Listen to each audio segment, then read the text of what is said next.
So in order to remove the whole light, to replace the brake light bulb on a Kia Soul, you'll have to remove the screwdrivers. 1, 2, 3, 4. One is removed.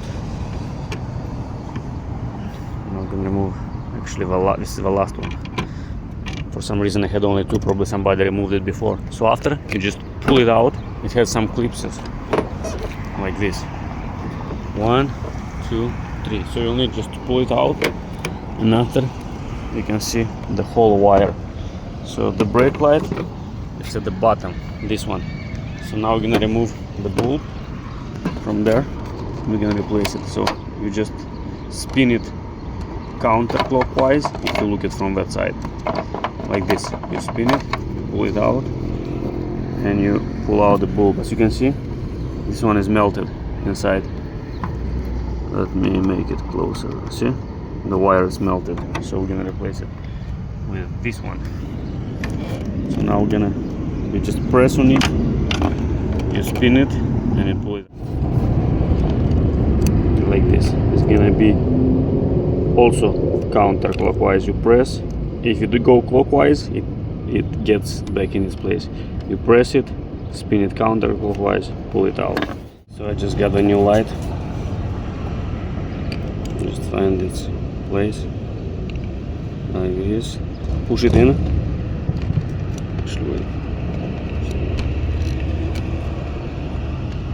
yeah, as you can see, it goes like this. So you press it in, turn it clockwise, and it locks right in. And now we can insert it back in its position.